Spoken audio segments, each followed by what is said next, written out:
Jesus is the answer for the world today. Above him there's no other, 'cause Jesus is the way. Last time we talked about the different types of codependency based on some different literature and books, and you sort of saw different flavors of codependency, and I gave you a bunch of different definitions. But today we want to go much deeper than that, and we want to understand what causes codependency. And then we actually want to take this a step further and take those causes that I must suggest come from primarily the family of origin, but from experiences, and see why certain people end up with maybe one of those types or another type or another type. And we're even going to try and tie those different 6 types down. And we're going to understand why they happen and why people do these different strategies. And that's going to take a lot.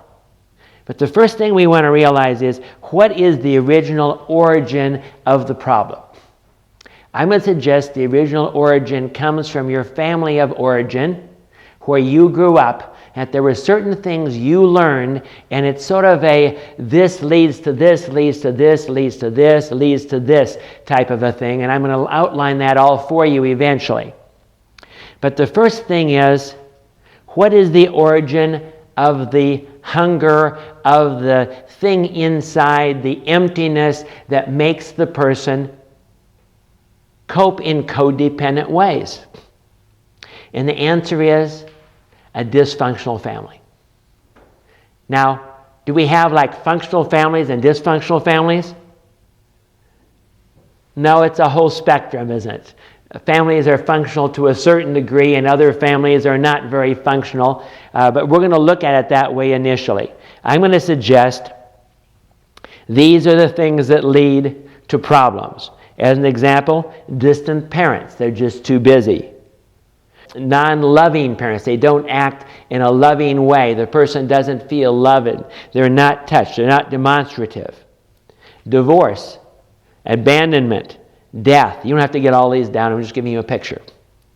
Conflicted marriages, conditional love, verbal, psychological, physical, sexual abuse, unfair treatment, not being able to live up to expectations, addictive parents so they don't spend time with their kids,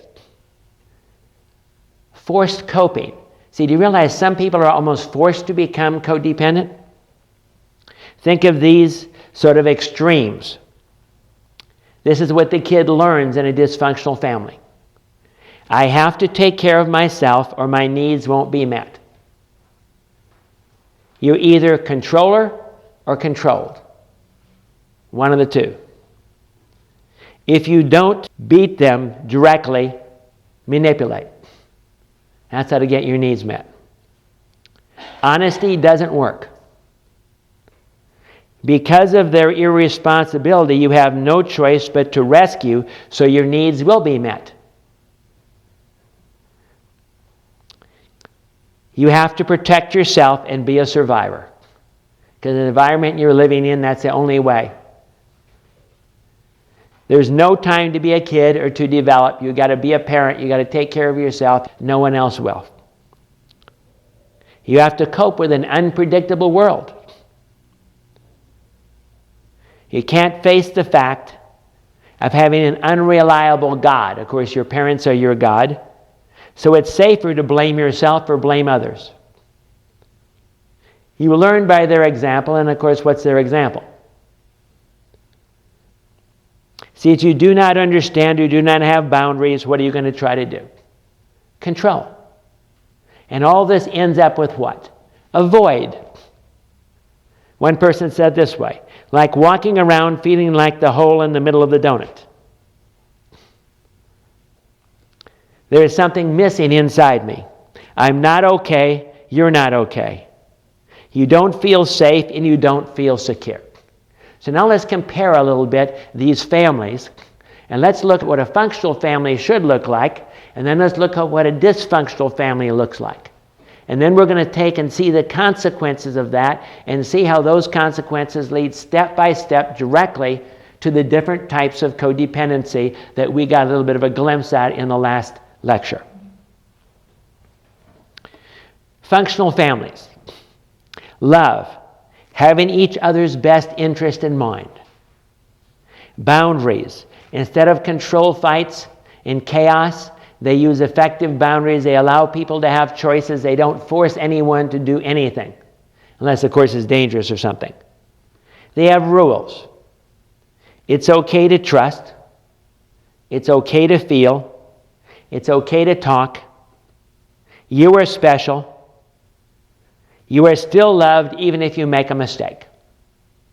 As we're going through, I want you to think about how functional was your family, okay? Or how dysfunctional was your family. It's a safe place for development and experimentation. Open, honest, loving communication. Development of a strong sense of self and identity. Flexible roles. Development of a positive self-concept. Productive roles in society and life, and secure attachment. Now, what is secure attachment? What does that mean? It means this is the way you look at life. I am lovable and capable of receiving love, and other people are safe and will give me love if I ask for it. In other words, that you're secure, completely secure, and I'm okay, you're okay. That's secure attachment. Now the characteristics of a dysfunctional family. If you've been keeping sort of how many of those functional ones were yours, now keep sort of a little list of how many of these dysfunctional ones were yours. And let's face it, most people don't have a perfectly functional or perfectly dysfunctional family. It's someplace in between here, isn't it? At least one family member is emotionally, physically abusive or absent, dependent or handicapped, physically or mentally ill, or has other major disorders. They don't deal honestly with problems. Bury them all, hide them all. You lose yourself or your identity in your family. Dysfunctional coping patterns predominate. Rigid family rules later played out in marriages. Primary goal is survival. Little development in the children, rarely healthy self-concepts, multiple marriages, addictions, codependency, stress related to physical problems, divorces, abandonment, deep fears and little trust, deep insecurity, over-controlling or non-existent parent, conditional love. Here are the rules. Be blind, be quiet, be numb, be careful, be good, don't trust, don't feel, don't talk. They're unable to work or function together as a team. Lack of love in a nurturing environment. Everyone looking out for themselves, and insecure attachment. Now let's look at the insecure attachments, because we're not going to do a whole lesson here of all the research about attachment theory. I'm just going to tell you what it is, and you can probably figure out which one you might be. I already explained secure attachment. Secure attachment is, I am lovable, capable of love, deserve love, and you're willing and able to give it to me. The first one, and I'm going to give you both terms because there are two different words that are used for these different styles. The first one we call ambivalent or cautious. An ambivalent and cautious attacher believes that I'm not good enough unless I perform and accomplish for you, and you are. So it's I'm not okay, you are okay. Okay? Second is avoidant attacher. It's exactly the opposite. I can't trust you, you're not safe, but I'm okay. What automatically is that going to lead to? I've got to take care of myself, isn't it? Okay?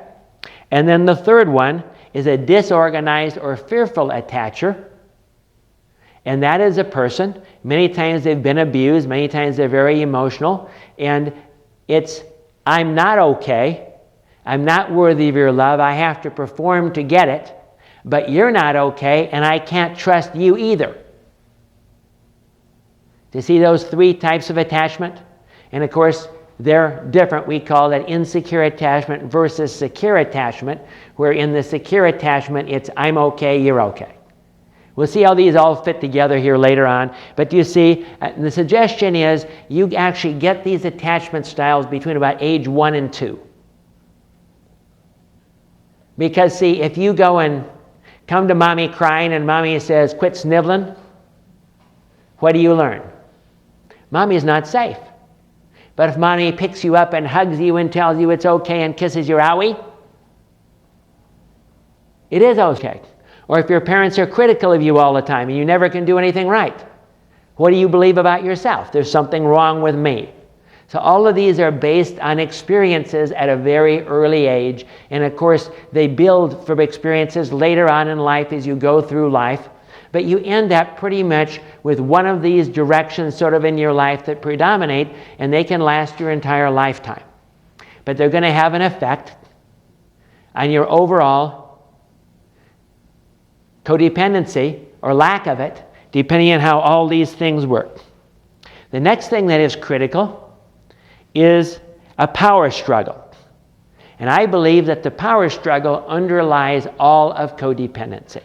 See, what is this whole thing about? It's that I'm empty, my needs didn't get met, and I'm trying to figure out how to feel powerful in life to get my needs met. And I can do that by relying on myself. If I felt powerful growing up, if I was encouraged to go out and take on the world, and I was the cheerleader or the football hero or the straight A student or all that kind of stuff, I get this feeling of what? Being powerful in life, don't I? I can take care of life. But what's the opposite? The person that never did good enough, that failed in everything they did, they feel powerless. And how are they going to react? I can't do anything. I need to find somebody here to rescue me, to take care of me, to make everything okay. I've got to make myself feel powerful. And what's the truth? Neither of those are true. Are any of us really that powerful that we can handle life ourselves without God? Are we so powerless that with God we can't make it in life? But see, God is the source of all power, isn't He? Go back to the garden. What did it mean that they believed that they could be God and they ate of the tree of good and evil? Satan was tempting. You can be all powerful. You can be God, just like I tried to be God. And you eat of the tree of good and evil, which basically says, I'm going to decide what's good for me. I'm going to decide what's evil for me. I'm going to control my life. And that's what they were tempted with. What did God want them to do? Eat of the tree of life. That they're relying and they're primarily getting their power from God instead of getting their power from themselves or another man. And that's the difference in codependency, isn't it? Codependency, we said, is idolatry. It's basically trying to rely on yourself or some other person down here or some other thing down here to make yourself powerful enough to meet your needs. And then you don't need God, do you? So what does that lead to? Well, we have this dysfunctional family. It doesn't have boundaries. It's totally messed up. What kind of experiences am I going to have in a dysfunctional family like that? Negative, right? A lot of negative experiences, and those negative experiences are going to teach me what? That I'm not powerful. Or at least I'm going to try to be powerful. See, think of verbal abuse. Why do people verbally abuse? Because they feel powerless and they're trying to get power over other people through the verbal abuse to make them back off.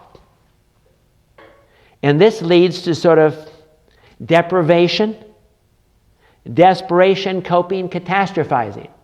When things are all negative and things aren't going right, then what do I think is going to happen? This little thing happens over here. What am I afraid of? It's all going to melt down, isn't it? The sky is falling. The world is falling. And that's going to make me go more in the direction of being excessively independent, excessively dependent. And it's also going to make me go into rigid family roles. In the dysfunctional family, what are some of the rigid family roles? And I'm going to call these rigid family roles pre-codependence. In fact, we're going to find out we can even map these different kids in the family, these different roles that the kids take on, and map them later on to different types of codependency.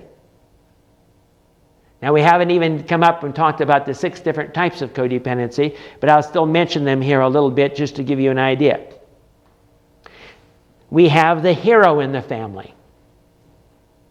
I'm going to suggest the hero is probably going to turn into a worldly success. We have the scapegoat or the black sheep. They're probably going to turn into a worldly failure. We have the clown, the rescuer, the enabler. They're going to turn into a rescuer. Do you see? They're learning as a kid to do all of these different sort of codependent coping methods that we're going to see here a little bit later on. The good boy or the good girl or the baby. They're probably going to be a passive. The lost child, a relationship avoidant, the mascot, a responsibility avoidant. But can you see, they're learning these coping mechanisms as a little kid in the family because that's the way they got over on their brother, or that's the way they got the attention of their parents, or that's the way they got something working. So they're learning all this dysfunction in the middle of the dysfunctional family by example. And the families treat them that way. So from all of that, how do I feel? Powerless or powerful, don't I? If I was in the one, if I was the hero of the family, I'm going to feel powerful. If I was a lost child, I'm going to feel powerless. And I believe then this leads to the specific types of codependency and the different characteristics. Now let me give you the whole chain and put it together. 1, 2, 3, 4, 5, 6, 7, okay? This is the way I see the overall cause of codependency. We start out with a dysfunctional family. That leads to needs not being met for self-worth, significance, love, or security. You got a hole of some particular sort inside of you, emptiness of your basic needs of the self not being met. That leads to negative perceptions about the self and others. That leads to insecure attachment. See, how did that kid determine that he couldn't trust anyone? Through those experiences. Or how did they determine they could trust people? Or how did they determine they weren't good enough and they didn't measure up? It's all based on those experiences in the family as the kid is growing up, which then determines those insecure attachment styles. And that, plus the power struggle to meet needs. See, how many kids want to have the attention of their parents? So the interest, when you're talking about parenting, we have certain areas, and kids are fairly simple, that you know pretty much they're either looking for attention, they're in a power struggle, they're trying to get revenge, or they feel inadequate. But those are all attempts to what? Get their needs met. That leads to negative experiences because now they're in competition, aren't they? How many kids do you know that the first and second child were competing against each other? And what if they weren't treated fairly in the family? See, all of these things come to roost. And then there's desperation if it's not working. And the rigid family roles. And that all leads to these feelings of powerfulness or powerlessness. Okay, do you see the chain? And those all lead to excessive dependence or independence on people or things, which is my definition of codependency, isn't it? And that's going to lead to the specific codependent coping strategies in the different characteristics of codependency. So I'm saying we can pretty much take all this stuff and say, this leads to that, which leads to that, which leads to that, which leads to that, and that's how we end up with this whole thing called codependency. What are some of those characteristics? Now, remember how many we had last time. What I did is I took and limited those down to what we'll call general characteristics. that all codependents pretty much have this list of general characteristics. And what I want to show you is why they have those particular characteristics based on their attempts to cope. See, what function? Realize you don't have characteristics unless there's a function and there's behavior modification that says it's working for you or you don't have it, right? So let's just look at a few of these, and then we're going to try and tie this all together and show you how this all determines even what type of codependency you probably end up with. Here are the common characteristics. I filtered through. There's some that particularly only apply to certain types of codependency. I eliminated those. But here are the common characteristics of codependency as I see it. Okay? And we had all those different authors had their own lists. Okay, well, I stole from some of their lists and also from our experience to come up with this list. Okay? Low self-image. Why is it that codependents have a low self-image? Their needs not being met. See, whether it was positive abuse or their needs not being met, negative abuse, basically parents didn't pay any attention to them, what does the kid do? Turns it all on themselves. They're God. They have to be right. If they don't want to spend any time with me, that means what? I'm not okay. Or if they treat me bad, that means I'm not okay. And of course, they also believe that everything is based on their performance, approval, morals, all of those kind of things. So when they mess up, how do they feel? Not okay. Concerned about what others think about them. Why? Because they feel inadequate. They didn't measure up in this dysfunctional family. They didn't feel loved. People-pleasing. Approval, self-worth. They go out and they're trying to please everybody. How many of you realize you can't please any of the people any of the time? The more you try to please people, there's going to be somebody that's not going to be pleased with you no matter what. Driven to perform or to drop out. You either made it in life, try to get to the top of the king of the hill and knock them all down, or you got beaten down so bad you just quit. Control or manipulate. Why? To get your needs met. In a dysfunctional family, this is a battle for survival, right? You got to beat the other kid out. When the hamburgers are put on the table, you grab 5. So you don't starve to death. Rescuing or looking for a rescuer. It depends on the power again. If you feel powerful, you're going to rescue other people so you can feel good about yourself. If you feel powerless, you're going to be looking for somebody to rescue you. Can't trust or allow others to get really close. Why? If you really knew me down deep, you would realize that I'm inadequate and you would reject me. So I'm going to put on a nice facade and I'm going to act right and I'm going to bury all my emotions and all my problems and I'm going to be one of those people that have it all together, right? Driven by compulsions. To deal with the emptiness and the pain inside, I'm going to cope. I'm going to medicate some way. Whether it's with drugs or alcohol or work or sex or relationships or eating or buying things, I'm going to have to cope with that some way. Believes that happiness hinges on others. Why? That little kid, does his happiness hinge on what others do? Seems like it. And if they're not good enough, they can get somebody else maybe to tell them how good and wonderful they are. Emotional roller coaster. If I'm depending on my success or failure to determine whether I'm okay or not, and I succeed, how do I feel? Wow, this is wonderful. And when I don't perform well enough, either I'm God or I'm a worm. Those are my two choices, and I bounce between being God and a worm, between pride and feeling absolutely worthless, up and down, and I'm on this huge emotional roller coaster going on in my life. Feels over-responsible for others or irresponsible. The interest about codependency is always this ditch or this ditch. The answer is going to be someplace in the middle, as we understand. Lack of stability between dependence or independence. Some points I think I can take on life, and sometimes I feel like I can't do anything. Master of denial and repression.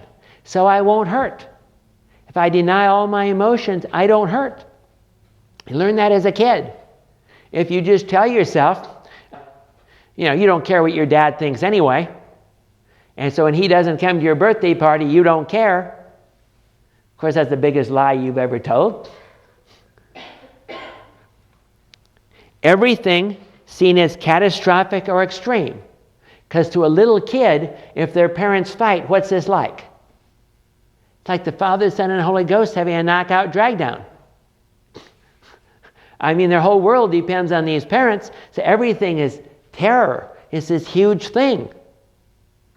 And their family was this dysfunctional mess.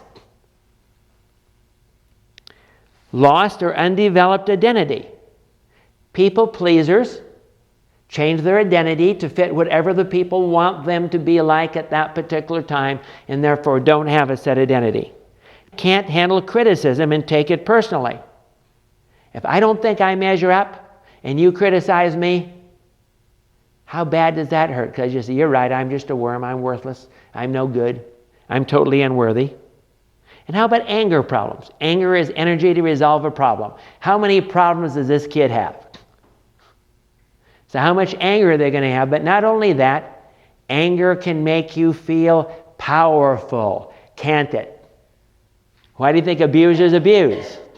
To make them feel powerful. So what's the effect? I put together a chart. And if you'll take out your charts and we'll look at that, I want to show you how this sort of plays out on the different axes here. And for those in the video, we'll be putting this on your screen. I'm going to suggest that there are 6 types of codependency, and these 6 types are like they are for very particular reasons.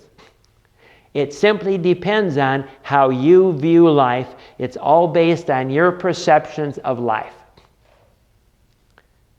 Now we're going to break codependency into these different categories, okay? I'm going to suggest the first category comes from a person that has an avoidant attachment style. Now remember, avoidant attachment style was, I'm okay, and I can't trust you, so I have to rely totally on myself. How am I going to get my needs met? By being totally independent, aren't I? And the more excessive that is, and the more desperate I am to meet my needs, the more independent I'm going to become. So we call this the codependent independent. Okay, next. How about if I'm an ambivalent attacher? That's also called the cautious attacher. What do I believe? I believe that you're okay and you're safe. The problem is I don't perform well enough. So I'm the one that is not okay and you are okay. What am I going to do? I'm going to be dependent on you, aren't I? The only rational thing to do is help get you to meet my needs, because I can't trust me. I can't meet my needs, right? So we call that the codependent dependent. But how about if I'm a disorganized attacher or a fearful attacher? Now I really got a problem, don't I? My problem is I can't trust me and I can't trust you. So what am I going to do?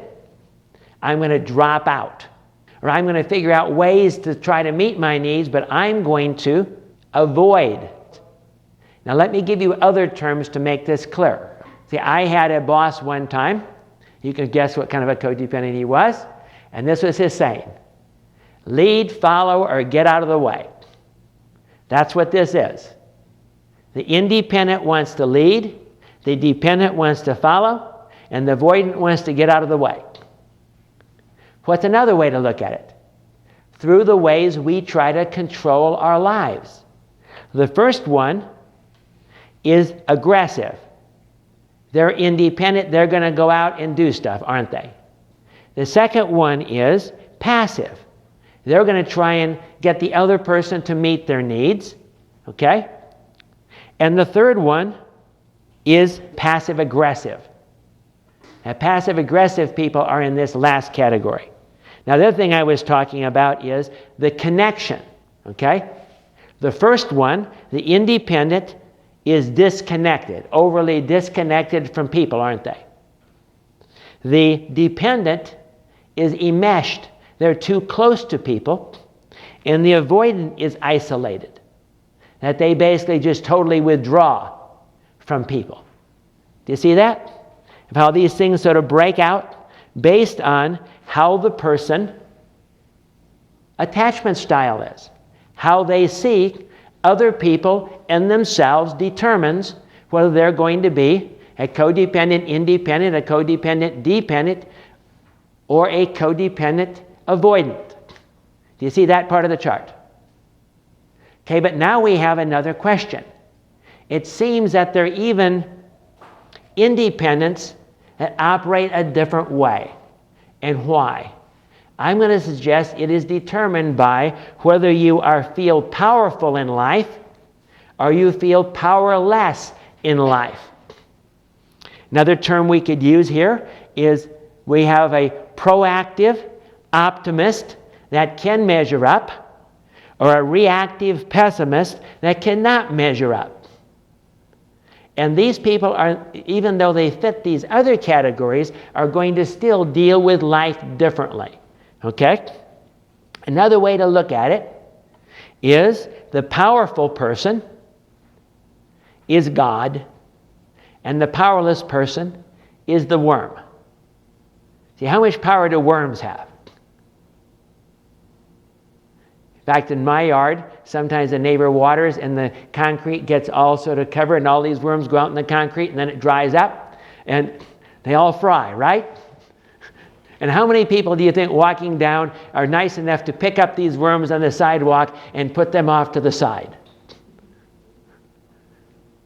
I'm just trying to give you a picture here and see people feel. They either feel like they're God, they can handle anything, nothing is in their way, they can conquer the world, or they feel like they're a worm, nobody cares, they're absolutely worthless, and they're going to relate to life very differently, aren't they? Again, on the powerful side, we call these people the rescuers, and these are the knights, the saviors, and the princes, aren't they? And on the powerless side, the rescued damsel. How about in those, remember I told you the pre-codependent sort of different roles? On the powerful side is the firstborn, the hero, the rescuer, the enabler. On the powerless side is the baby, the scapegoat, the lost child, and the mascot. But it's based on experiences. And based on those experiences, people come up with sort of set strategies. So now let's talk about those set strategies in life, okay?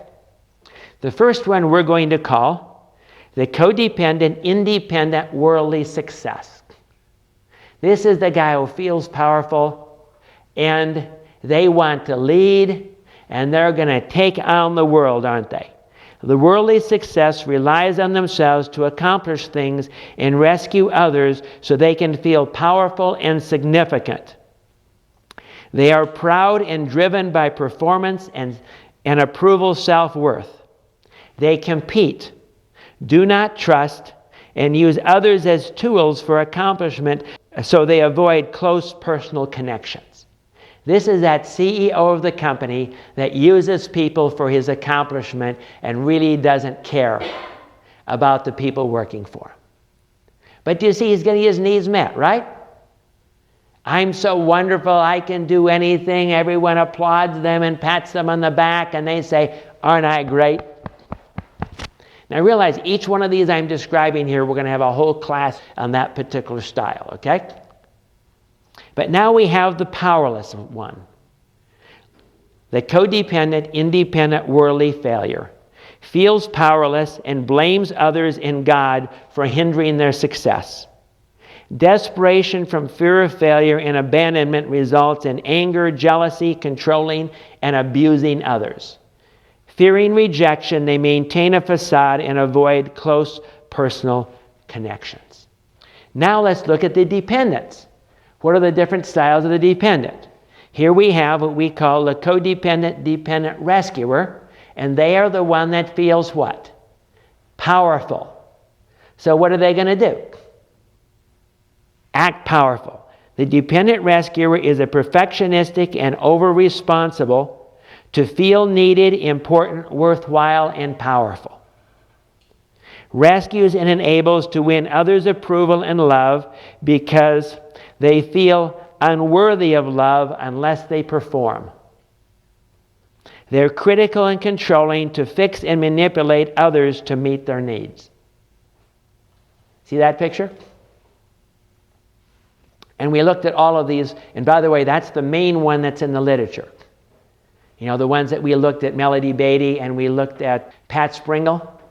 All of those books primarily deal with this particular one. But then we have the person that feels powerless. The codependent, dependent, passive. Pleases others so they will care, rescue, and meet needs in order to feel loved and worthwhile. Feels powerless and insecure, so looks for a knight to protect her so she can feel powerful with him at her side. The good girl or boy pleases people, enables, denies offenses, and blames themselves so they can be liked and will not be abandoned. See, that's the damsel, isn't it? By the way, who was the knight and the rescuer? That was the worldly success, wasn't it? What you're going to find that's interesting is the matchup in marriages is between these two columns. It's usually somebody that is powerful with somebody that is powerless, in both ways. Very seldom do you get a powerful person to a powerful person and so on.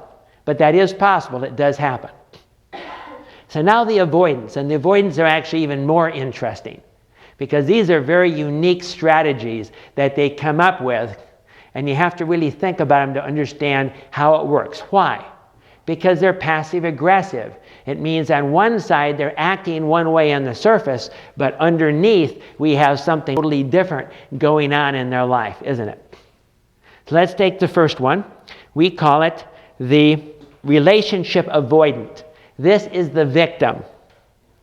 Feels powerful, seeking revenge in response to feeling powerless when abused. Seeks to enlist others in their cause by victim mentality, telling everyone how bad they've been hurt and everything, in order to feel more powerful. When they get all these people on their side saying, oh, too bad, this other person is a terrible ogre, and so on and so forth, as they gather those people, that's how they feel powerful. But realize they really don't want to do anything. They want to enlist these other people to do it for them.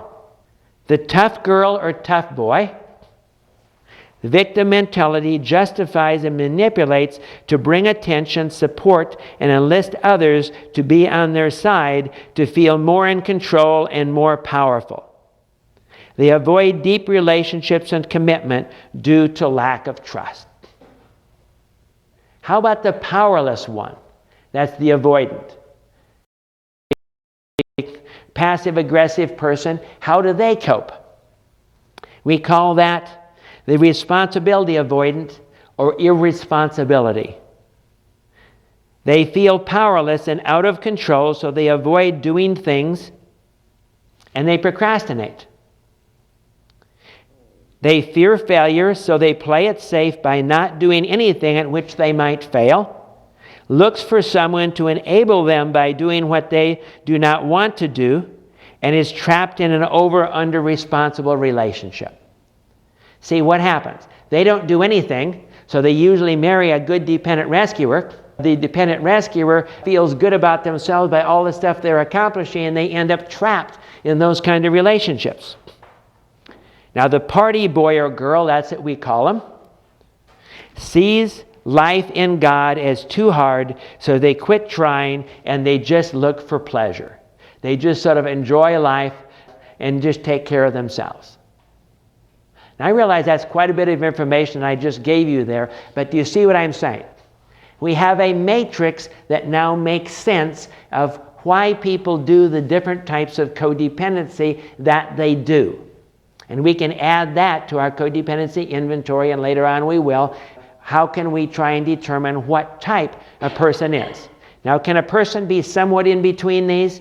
Yes, to a certain degree. And these can even change based on who you're married to or who you're trying to get your needs met. See, as an example, if you had somebody that really is good and they're just successful all the time, it's easy to be a passive, isn't it? But what if you're married to somebody that is a worldly failure and messes everything up? What are you probably going to do? Become a dependent rescuer. You got to rescue them so they will then take care of you. So these things are all very interesting. But let's review here a little bit of how this sort of drops out. Do you see we have powerful and powerless, and we have the three attachment styles, the aggressive, the passive, and the passive-aggressive ways of dealing with life based on those different attachment styles. And that sort of determines these types of codependency that we're looking at, and that's what we're so confused last week. Because we were just randomly looking at these different types and they didn't all jibe because they were different. They're different slants of the way the person is coping with life. So to see that? But let's put a few more other things together before we're done. Okay? Is there a difference in codependency depending on whether you have a lack of love, you're trying to deal with self-worth issues, trying to deal with significant issues, or you're trying to deal with security issues? And yes, that also is an effect, isn't it? Think of it this way. And it leads to different things in your life and the overall outcome. If I have low self-worth, I'm going to evaluate myself by my performance, approval, and morals. And when I do, that's going to cause emotional instability. Because if I'm doing good, I'm going to be up. If I'm doing bad, I'm going to be down, right?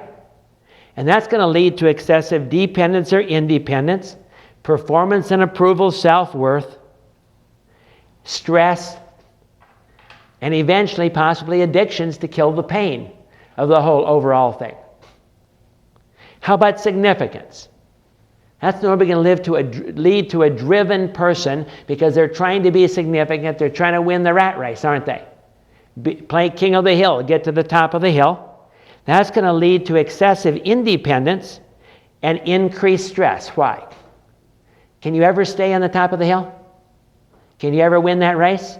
So you have to do more and more and more. And if I do more and more and more, I'm going to be more and more stressed out. And I'm going to need an addiction to do it, aren't I? To kill the pain, so I can feel okay, so I can cope. How about feeling unloved? That's going to lead to people-pleasing, over-dependence on other people because I'm trying to force you to love me. Grab you by the throat and say, love me or I'll punch your lights out, right? And that's not going to work, is it? And I'm going to enable you. I'm going to have a lack of boundaries because I don't want to offend you, which is going to lead to drama, manipulation, extremes in connectiveness, many times being promiscuous sexuality and all of those kind of things. To get my needs met, I'm going to be so desperate. I'm probably going to drive everybody away, and I'm going to do desperate things to try to feel loved, and probably have an addiction to either a romance addiction, relationship addiction, or sexual addiction of some sort.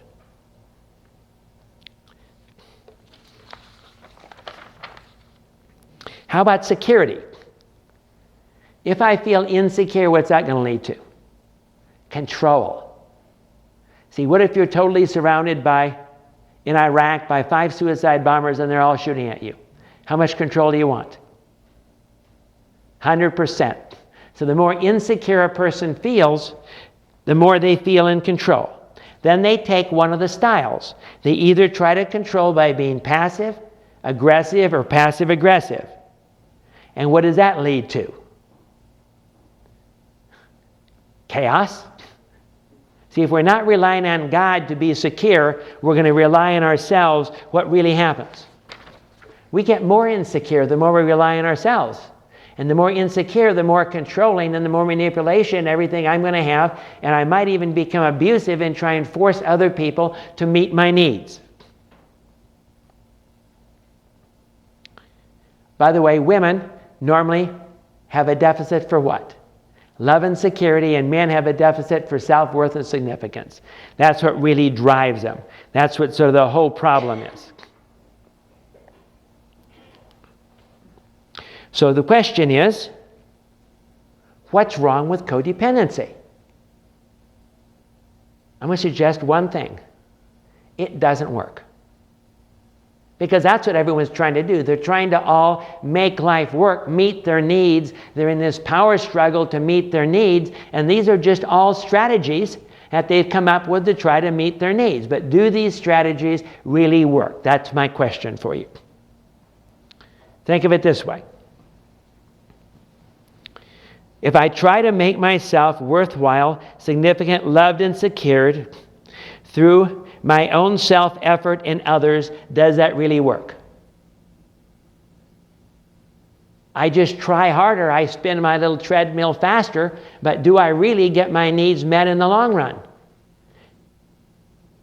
When I sow conditional love, I get back conditional love. I don't get back what I really need. When I try to control people or things in my life, how does that work? Now, the more I try to control people, the more they rebel and the more they work against me and the more out of control they get. When I control things, I overreact to those things and I actually cause my own problems because I do too much to cope with the problems that I'm seeing coming. What if I just try to avoid my emotional pain? What does that do? I put up all these defenses so I don't feel the pain. It stops me from being healed. And now I get triggered with that pain all the rest of my life. And I never come out of it because I'll never face it. I'm too afraid of it. Trying not to get hurt again through defenses. What does that do? Those defenses limit your ability to meet your needs. If I'm so afraid that if you really got to know me, you would reject me. So in all my relationships, I'm superficial. What am I missing out on? Real love and real caring and real intimacy. It doesn't really work. But the bottom line is, everything is based on selfishness and therefore cannot result in real love and security. All these are needs of the self, and what am I doing? I'm spending my whole life what? Trying to make everybody somehow manipulate the whole world, get enough power to make myself okay and feel okay in myself. So here's sort of a summary. In life, we have two choices in codependency.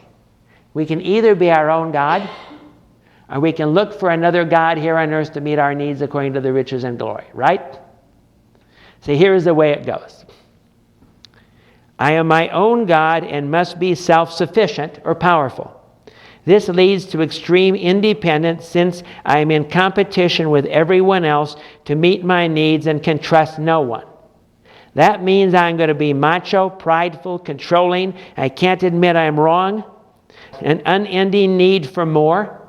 I'm always going to have to do more, which increases my stress and self-protection, which leads to addiction to kill the pain inside of me, which leads success to failure, avoidance patterns to avert failure. I come to the end of myself and maybe turn to God at that point, or I basically lie to myself and just say, I'm okay.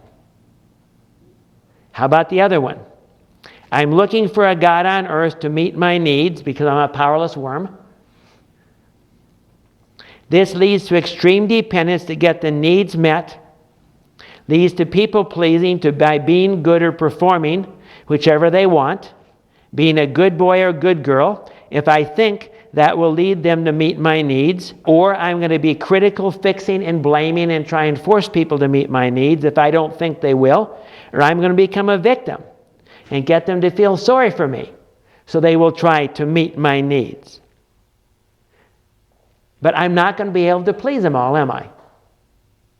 And this isn't going to work because people are going to fail me, because is there anyone on this earth that can meet all my needs according to the riches and glory? There's not. So I'm going to have an emotional meltdown. And I'm going to be hopeless, or I'm going to lie to myself that everything is okay.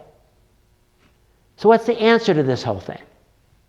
Salvation. You know what salvation is? It's God's plan to make us completely whole, when instead of making ourselves into God or relying on somebody else, that we rely on Him And we realize that, yes, we have some power and we're not totally powerless, but with him we can do all things, and he already has planned and will meet all of our needs, and therefore we are okay as we rely and trust in him.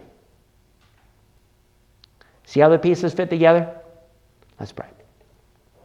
Lord, we thank you that you saw our mess, and the characteristics of codependency are just a reflection of that mess. And that we couldn't help ourselves. We couldn't deliver us from our selfishness and all the ridiculous things we do to try to get our needs met to win this power struggle of life. And you sent your Son to die for us and to set us free and to bring us your wonderful salvation by faith. And for that we give you all the glory and the honor in Jesus' name. Amen. Jesus is the answer for the world today. Above him there's no other, 'cause Jesus is the way. Jesus is the answer.